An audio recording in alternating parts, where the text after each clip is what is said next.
Desde la distancia, el monasterio orbital de Cantilena parecía una joya encadenada al cielo. Un anillo de estructuras blancas y doradas que giraba con paciencia alrededor de un planeta que los mapas cartográficos humanos llamaban Quirra 9. La luz que acariciaba sus vidrios curvos era de un dorado temprano, como si el amanecer hubiese escogido ese lugar para quedarse un instante más. No era una estación militar al uso, era un santuario elevado, una ciudad abadía construida por manos que conocían tanto la liturgia como la ingeniería. Sus balcones miraban hacia el planeta con la distancia solemne de quien vigila un jardín que pertenece a otro tiempo. Las campanas de luz, tubos que resonaban con impulsos electromagnéticos, vibraban con una frecuencia que los ingenieros habían convertido en música. Esa música, anecdótica para un sistema táctico, era la oración de quienes vivían allí. El primer indicio de que no estaban solos llegó en forma de sombra sobre la superficie de Quirra 9, motas de naves de insecto negro, oleadas compactas que cortaban la atmósfera como enjambres inteligentes. Los sensores del monasterio devolvieron lecturas que la mente humana nombró rápidamente pero con cautela: inteligencia no humana, estructura colectiva, objetivo planetario. Frente a esa información fría, la vida en la abadía se dobló en dos posturas simultáneas, la de quien reza y la de quien calcula. El ocio, para los hermanos y hermanas de Cantilena, había sido antaño una danza de canto y talleres, ahora la diversión que los humanos practicaban, esa locura pacífica que por siglos había definido su especie. Se mostraba en formas más intensas: bromas hechas con misiles de práctica, carreras por gravedad reducida, juegos de estrategia a altas probabilidades de muerte.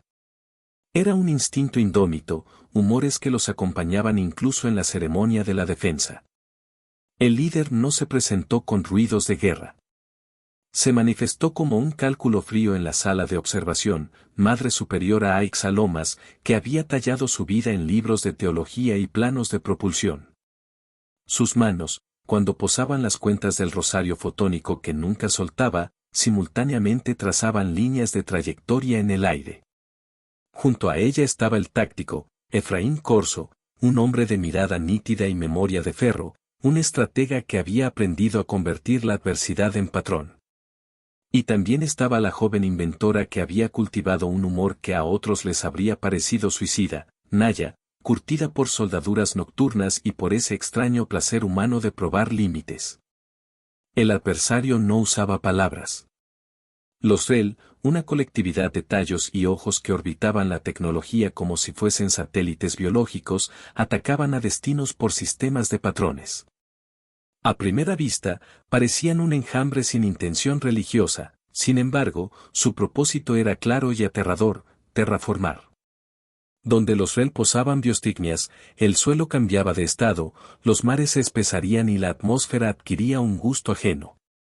Para una vida que consideraba a Quirra 9 un santuario de memoria humana, de semillas, de archivos, de voces antiguas, aquello era una profanación. El primer impacto vino como una indirecta: hacia el anillo del monasterio, naves tácticas REL enviaron emisores que comenzaron a sedimentar una neblina ferrosa en los hornos de energía. No destruyeron la estación de inmediato, preferían corromper el entorno, infiltrar. Los monjes, en su calma casi bíblica, notaron la gradual caída del color en sus jardines hidropónicos, las canciones de los niños robot que aprendían a tararear himnos perdieron tono. Y en la sala de objetos sagrados, entre reliquias de vidrio y metal, el rosario fotónico de la madre Aixa empezó a emitir un pulso distinto, como un latido que no lograba ser religioso ni táctico del todo. La elección, sin embargo, no fue impuesta. La especie humana bailaba con la idea del sacrificio desde que había aprendido a construir fuego, como ritual, como diversión, como modo de legar una historia. Los hermanos hablaron en silencio, en gestos y en miradas que decían tanto como los sermones. Había, sobre el refectorio, un dibujo hecho por una niña de la colonia, una simple hoja con crayones que mostraba una nave con alas y una figura sosteniendo un rosario. Nadie lo dijo a voces, pero el dibujo se convirtió en una brújula emocional. El plan que germinó no fue una respuesta fría, fue una promesa revestida en estrategia, una táctica con nombre de plegaria. Los Rel tomaban planetas de la misma manera que una marea toma conchas, con un flujo que parece inevitable. Pero los humanos tenían algo que no figura en la cartografía de la biología o en los algoritmos de la invasión, la capacidad de reír en la cara del destino y, más aún, de convertir un acto de muerte en una narrativa que fuera útil para los que sobrevivieran. Así, en el amanecer dorado sobre Quirra 9, la abadía comenzó a preparar su locura con devoción. Los talleres improvisaron una arquitectura de propósito, tanques que podían reorientar la estación, cargas que no buscaban explotar sino abrazar jineteando la gravedad. Y una modificación de la cúpula principal que convirtió una sala de cánticos en un núcleo de reentrada. La atmósfera se espesó con la esencia humana, fe templada con ingeniería, cercanía con cálculo. En patios y corredores, las cuentas del rosario fotónico iban de mano en mano, y cada hermano que lo tomaba decía una palabra que nadie escuchó, pero que la estación grabó en su memoria. Eran oraciones convertidas en código. A la vez, Efraín desplegaba su genio, tablas matemáticas, vectores, córneres de interceptación. Naya, con esa sonrisa que a veces se confundía con desafío, diseñó una carcasa que no explotaría como arma, sino que se abriría como una flor quemante en la atmósfera Rel, liberando una señal que haría que la biología invasora se sincronizara con un patrón falso y se autolimitara. Era un engaño, una trampa con corazón humano. La escena final de Locke fue sencilla y terrible. La abadía, vestida de dorado por la aurora, vio que las sombras del enjambre se acercaban como abejas. No hubo gritos, solo la música metálica de los tubos y el roce de la ropa contra la armadura ligera que usaban los defensores. En una pequeña vitrina, el dibujo de la niña quedó al frente, su crayón todavía vibrante, junto a él, el rosario fotónico colgaba, botones de luz como pequeñas lunas. No era un manifiesto, era un recordatorio. La abadía cambió su tempo. Las campanas que antes llamaban a la meditación ahora marcaban turnos de trabajo. En la sala de planificación, un holograma del planeta giraba con serenidad, Quirra 9 dibujada con trazos topográficos finos, sus océanos como manchas de cobre, sus cordilleras como pliegues de tela. Alrededor del mapa flotante había los que se encargarían de ejecutar el plan, una pequeña flota de pilotos reclutados de las ligas más descuidadas, ingenieros con dedos manchados de combustible. Y esos hermanos que habían pasado su juventud leyendo tratados de cálculo gravitacional como si fuesen textos sagrados. La nueva armadura que se diseñó para la ocasión no era la de un ejército. Las placas eran paneadas en tonos perla y metal dorado, integradas con sistemas de respiración de emergencia y propulsores de corto alcance. Cada peto llevaba una placa con un lema grabado, por memoria, por mañana. Los cascos estaban diseñados para ser herméticos y contener pequeños compartimentos donde alguien podía guardar una reliquia personal. En uno de esos cascos, pegada por una cinta oxidada, había una pequeña hoja de papel, el dibujo de la niña, protegido y convertido en talismán. Cada soldado que se ajustaba la coraza lo hacía con un gesto que era a la vez táctico y litúrgico. Efraín organizó los turnos con la precisión de quien compone música, ventanas de tiempo para quemar impulso, vectores de bloqueo del enjambre. Puntos donde el núcleo del monasterio podía comenzar su maniobra de reentrada parcial. La idea era temeraria pero elegante, la abadía no se lanzaría a morir sin retorno, en lugar de ello, se convertiría en una herramienta que, bien usada, desarticularía la capacidad de los Rel para terraformar. La carcasa de Naya, un dispositivo que ella misma llamaba la flor de lumen, funcionaba con un principio oblicuo, emitiría una señal que desorientaría a la biología en escalas moleculares. Una especie de canción que hacía creer a los Rel que su labor de terraformación había concluido con éxito en un objetivo falso. La flor no sería letal para los Rel, sería un engaño que los desconectaría de sus raíces coordinadas, deteniéndolos lo suficiente para que la comunidad humana pudiera reconstruir. No obstante, lo que la sala de planificación no pudo ocultar fue la idea del sacrificio planetario. Los teóricos habían calculado que para asegurar que la señal se propagara con la fuerza necesaria, se requería cambiar el ángulo de salida de la abadía con tal precisión que la estructura no podría regresar al anillo. El monasterio caería, sí, pero no como simple ruina, caerían datos, semillas, memorias, y la flor de lumen interrumpiría el enlace durante un lapso que permitiría a la población humana dispersa en las órbitas externas y en las lunas de Quirra 9 estabilizarse y reagruparse. Era una maniobra que combinaba piedad y táctica, una parábola de entrega convertida en algoritmo. La obligación de preparar cuerpos y rostros para la acción cayó sobre la madre Aixa con naturalidad. Había en su rostro una calma perenne, una mezcla de ironía divina y ternura por la locura humana. Cada oración pronunciada en el templo se convirtió en un acto con función, bendiciones sobre cables, letanías recitadas por controladores antes de la secuencia de ignición. La ludopatía humana emergió en pequeños empujes, algunos pasaban la noche armando trampas de luz, otros inventaban juegos en los corredores de gravedad cambiable para mantener la moral. Los niños de la comunidad, con valentía que no conocía límites, dejaron sus dibujos por todo el anillo, eran mapas primitivos de la belleza terrestre que deseaban salvar. Mientras la abadía se preparaba, los Rel mostraron un comportamiento que los analistas no habían previsto: curiosidad. Sus naves no atacaban con furia indiscriminada, se acercaban con movimientos de estudio, observando disturbios con una paciencia productiva.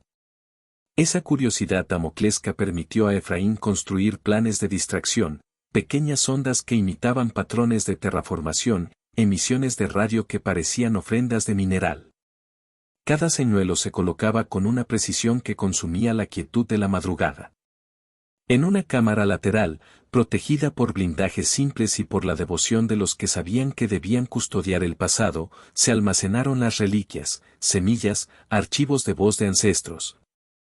Fragmentos de una cultura que quería existir más allá de su anillo orbital. La flor de lumen tendría, dentro de sí, un núcleo que liberaría no solo una señal, sino una cápsula de memoria, datos holográficos de la vida de Cantilena y de la humanidad, diseñados para dispersarse en la atmósfera y, si fuera preciso, germinar más tarde en un planeta que se recuperara. Era un acto doble, el truco biotécnico para detener a los Rel y la siembra de un porvenir. A mitad de la noche, el consejo testificó su plan con solemnidad. No hubo votaciones públicas, porque en la abadía la unanimidad se lograba en murmullos y en gestos. La decisión fue tomada por la cadena de personas que sentían que la fe no era la negación del cálculo, sino su complemento. El plan, además, tenía un elemento que nadie, fuera laico o monje, querría confesar: la fascinación humana por el riesgo. Para los humanos, la acción extrema tenía un sabor teológico y lúdico, era la forma en que la especie se contaba historias que valían la pena repetir en los años venideros. Y así, entre diagramas y cánticos, la abadía se transformó en nave y en altar. La primera oleada real de los Rel ocurrió cuando el monasterio inició la secuencia de preparación.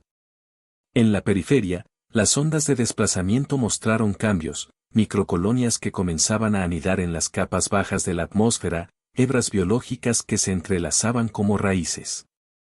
La abadía respondió con un despliegue que no buscaba la destrucción sino la precisión, enjambres de drones que esparcían señales de interferencia diseñadas por Naya, barreras de plasma que formaban semicírculos, y pilotos que navegaban por la estela de los Rel como quienes cruzan una tormenta con gracia. La intensidad subió cuando una línea de naves negras rompió la altitud y se dirigió hacia la estación. No venían a una embestida frontal, vinieron a evaluar. Sus contactos se adherían a la carcasa del anillo como células exploratorias, buscando puntos donde el monasterio fuera vulnerable. Los sensores devolvieron imágenes de texturas que parecían gel metálico, de ojos que no parpadeaban. Fue en ese pulso cuando la abadía sufrió las primeras bajas, microcolonias lograron infiltrarse en módulos externos y, con estrangulamiento clínico, apagaron sistemas vitales. La respuesta humana fue visceral y metódica. Pilotos con armaduras perla y dorado realizaron maniobras al límite de la física para expulsar las colonias, algunos no regresaron. En estos momentos, la fe se manifestó en simples objetos. La madre Aixa dejó caer su rosario fotónico en el casco de un piloto caído, no como ritual supersticioso, sino como un acto que declaró la continuidad del alma humana en cada cuerpo. A la vez, Efraín ejecutó maniobras de reconfiguración que cambiaron la masa rotacional de la abadía, preparando el ángulo de reentrada mientras mantenía la integridad de la flor de lumen en su eje. El conflicto cambió de forma cuando los rel comenzaron a imitar. Aprendían de cada maniobra humana y adaptaban su biología para sortear defensas. Allí emergió otra virtud humana, la creatividad instantánea.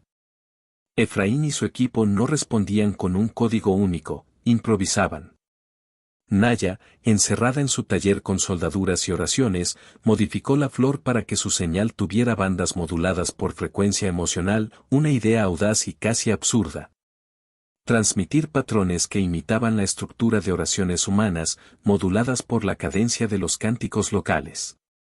Si la biología avanzada de los rel podía reconocer patrones de terraformación, entonces quizá también era sensible a otros códigos, y la fe, en ese cálculo, se convertía en arma. Las pantallas proyectaron el fracaso parcial de esa hipótesis. La flor emitió su primer latido, una onda dorada que se expandió y chocó con una sucesión de formas biológicas.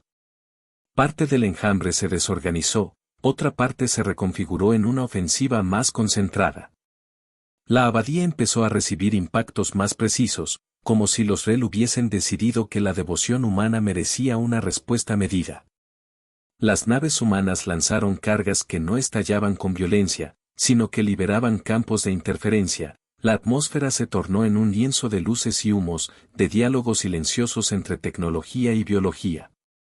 En la segunda fase del combate ocurrió algo inesperado y profundamente humano, la risa. En la estación, en medio del ruido de alertas, se escuchó un clúster electrónico con grabaciones antiguas de fiesta humana. Fue un gesto deliberado, un señuelo cultural, que Efraín ordenó. La risa humana tiene patrones tan complejos que, al ser proyectada a través de los canales correctos, creó una perturbación neurológica en los rel. Algunas unidades se acercaron como si atraídas por la novedad, olvidando su propósito.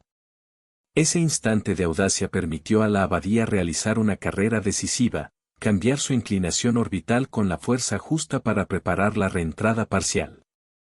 Se produjo una secuencia en cadena, baterías de propulsión se encendieron, el núcleo de la flor de lumen se aisló, y se lanzaron las cápsulas de memoria hacia la atmósfera para su liberación posterior.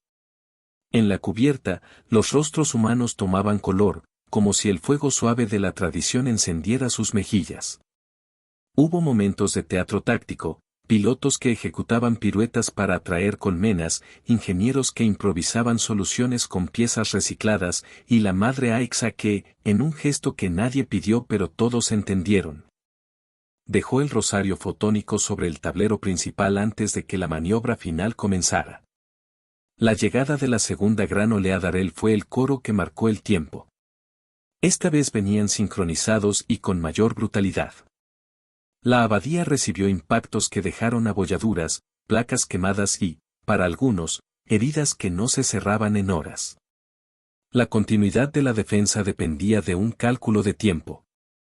La flor debía activarse en el punto preciso de reentrada para maximizar la transmisión y asegurar que la biología invasora quedara desorientada al mismo tiempo que la abadía cambiaba su trayectoria para caer en una altitud que asegurara la dispersión de las cápsulas de memoria. El plan era tan técnico como litúrgico, un cántico de ignición que convertía la física en sacramento.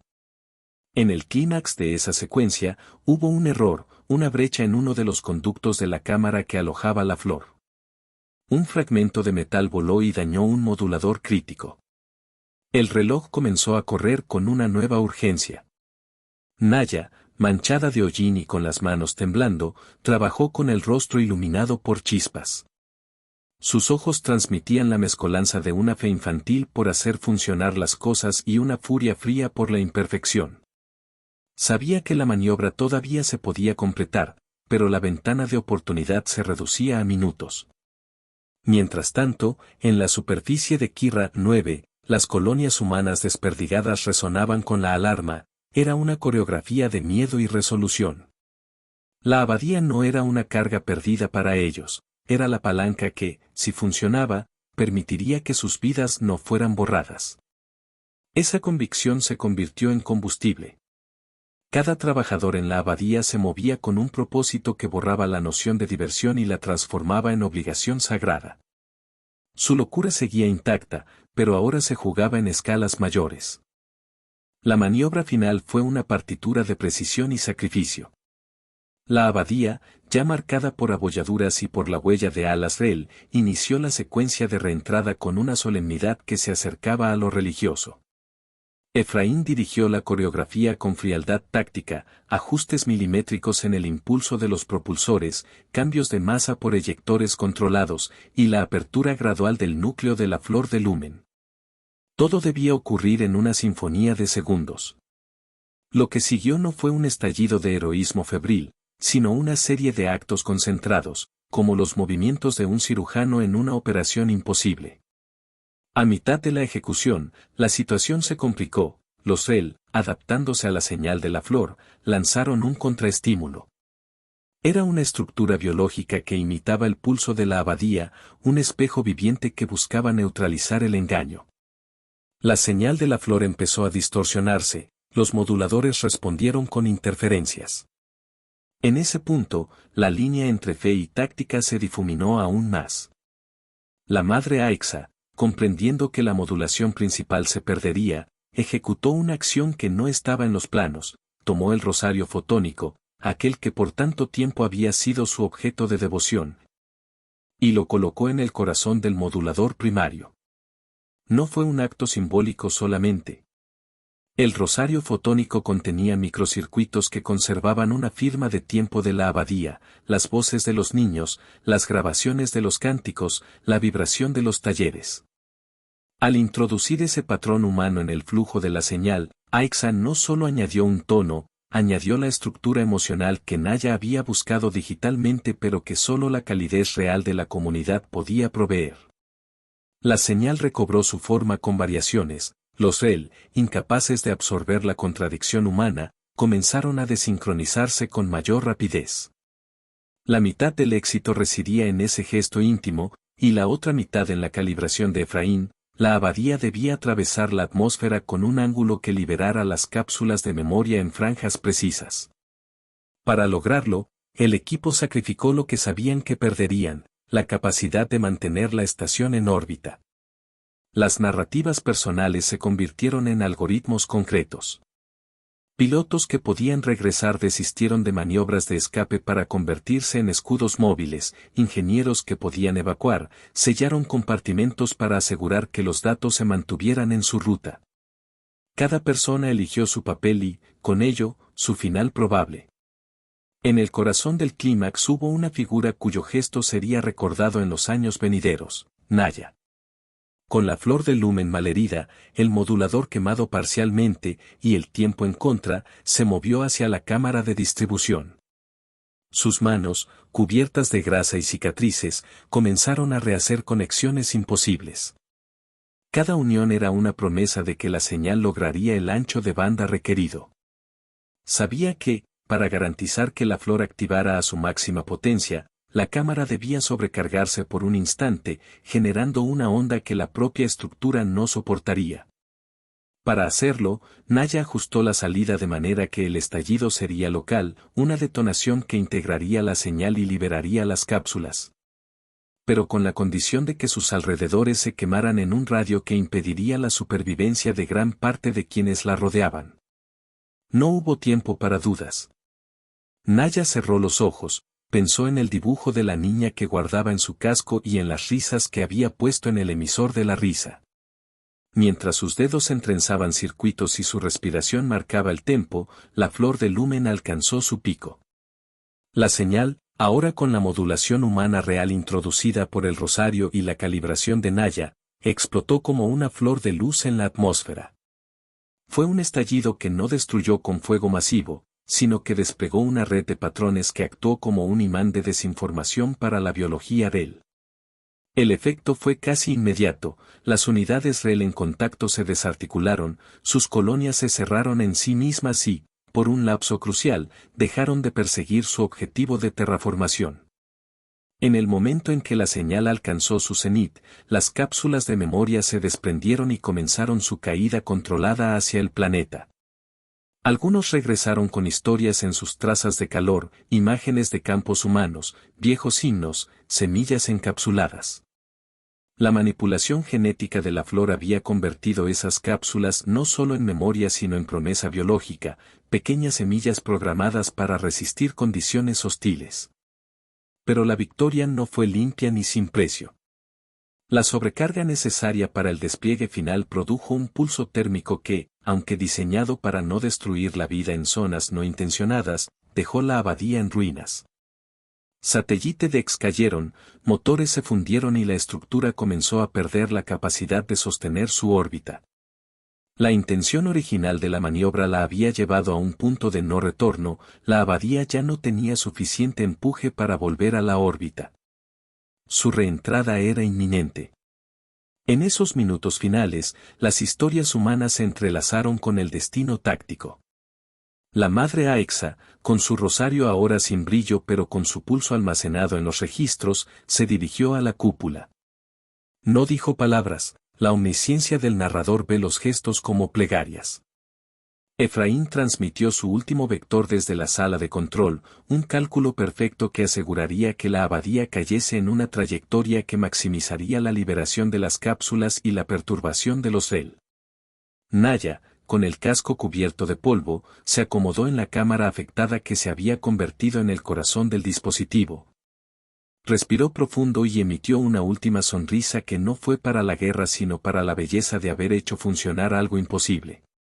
Cuando la abadía cortó la atmósfera, la escena fue un cuadro de luces y sombras, el fuego lamió las placas doradas, fragmentos soltaron brillos fugaces, y la señal de la flor se propagó como una onda sonora hecha de luz. En el soporte más íntimo de esa locura humana, se vio una última luz, el rosario fotónico brillando con una intensidad que no se puede describir con la técnica. Fue una luz de fe. Fue, en la misma medida, una técnica perfeccionada. La caída fue larga y luminosa. Kira 9 recibió su carga de memoria como lluvia fina, cápsulas que atravesaron capas de nubes y que se abrieron en franjas, esparciendo semillas, hologramas y registros sonoros. Las áreas donde cayeron las cápsulas no se transformaron de inmediato en paradisíacos jardines, pero sí mostraron pequeñas señales de resistencia, un brillo en la tierra que delató actividad microbiana. Una semilla que no germinó de inmediato pero que fue catalogada por humanos en intervención posterior como semilla paciente, y hologramas que, en los días que siguieron, sirvieron como epicentro de reagrupamiento social. Los REL, por su parte, entraron en un estado de latencia colectiva por meses, su sincronización había sido fracturada por la señal humana, y muchos de sus núcleos volvieron al patrón de estudio en lugar de terraformación. Las pérdidas humanas fueron profundas. La abadía no existía más en su forma orbital, parte de su estructura había sobrevivido a la reentrada en fragmentos. Hubo lugares donde pequeños grupos pudieron refugiarse entre escombros, improvisando asentamientos en las ruinas. Los nombres de quienes se quedaron para asegurar el despliegue quedaron en listas, en archivos. Y en relatos que los sobrevivientes repetían con la mezcla de reverencia y chiste que la humanidad siempre utiliza para rendir homenaje, la combinación entre la solemnidad y el humor salvaje. Naya no sobrevivió, su cuerpo quedó entre los restos del núcleo, y su casco fue encontrado con el dibujo de la niña todavía adherido, ahora chamuscado en los bordes. Hubo quienes dijeron que, en los últimos instantes, había sido capaz de sonreír recordando el juego de la risa que una vez proyectó sobre los REL. La madre Aexa no sobrevivió en la forma que los vivos conocen. Su figura fue vista por última vez en el resplandor de la última activación, algunos jurarían que la vieron alzar la mano como si bendijera la estación al partir. Pero las memorias que dejó perduraron, no solo en datos o en semillas, sino en la forma en que la gente contó la historia. Sus cuentas del rosario fotónico, halladas entre las ruinas, tenían marcas de manos múltiples, Alguien más había pasado aquel objeto de mano en los minutos finales. La verdadera victoria no fue solo táctica, sino narrativa. La humanidad convirtió un acto de sacrificio en legado. Donde las cápsulas cayeron, equipos de recuperación humanos y aliados extraterrestres asistieron en la recolección y siembra de las semillas. Con el tiempo, pequeñas plántulas brotaron donde antes la biología invasora había pretendido imponer su sello. Los hologramas liberados fueron usados como memoria colectiva, cantos, textos, juegos, historias que permitieron a las tribus humanas y aliadas comprender la voluntad que había llevado a la abadía a caer. En las décadas que siguieron, los rastros de la abadía se convirtieron en cenizas arqueológicas y en templos improvisados. Las cápsulas de memoria que habían sobrevivido actuaron como núcleos de reconstrucción social, pequeñas bibliotecas, jardines que fueron cuidados, semillas que se convirtieron en cultivos adaptados. Los REL no desaparecieron del todo, pero su objetivo de terraformación se vio permanentemente modificado. Aprendieron, por experiencia y por la nueva información dejada en las cápsulas, que la alteridad humana combinada con la devoción era un factor que debía respetarse.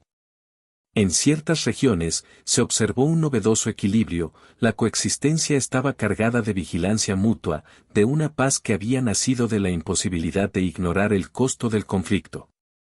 La moraleja se tejió en el tejido social.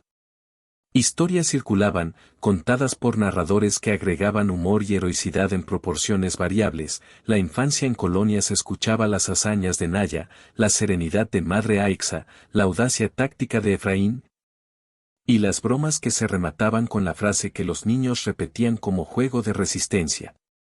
En el corazón de esos relatos estuvo el dibujo de la niña que había sido talismán. Copias del dibujo circularon por mercados, se escondieron en cascos, se aprendieron de memoria como emblemas de un pacto. Mientras tanto, en la órbita lejana, flotaban fragmentos de la abadía. Algunos eran recogidos por naves de rescate, otros se convirtieron en bancos de datos flotantes donde las voces de los caídos fueron preservadas en loops. Los aliados de la humanidad aprendieron no únicamente técnicas de ingeniería, sino también la naturaleza de esa locura que los humanos llamaban diversión, una mezcla de desafío, de risa y de sacrificio que, lanzada en el cruce entre fe y táctica, había reconfigurado un conflicto. Años después, el lugar donde la abadía cayó se volvió un sitio de peregrinación y estudio. Científicos y poetas se mezclaban para descifrar las cápsulas, para cultivar las semillas con delicadeza. En los archivos, las últimas grabaciones que la Madre Aixa introdujo en la flor se escuchaban como una letanía que era a la vez técnica y espiritual, instrucciones de replantado, fórmulas de memoria y pequeños fragmentos de canciones. La humanidad había ganado tiempo, había dejado un mensaje inscrito en tierra y en código. El legado no fue perfecto. Hubo quienes cuestionaron la moral de la decisión, quienes consideraron que la abadía podría haber sobrevivido con alternativas menos extremas. Los debates existieron, como en toda democracia de supervivencia. Pero la decisión había sido tomada por una comunidad que puso su fe en la conjunción de devoción y cálculo. En muchas historias, la frase final encontró su lugar natural, recitada por quienes visitaban las ruinas y por aquellos que plantaban semillas en la nueva tierra, un cierre que no pretendía ser simple consuelo, sino un recordatorio de la forma humana de resistir, y cuando el humo se disipó, solo la fe seguía en pie. Vinieron por un planeta, pero encontraron a la fe humana encendida.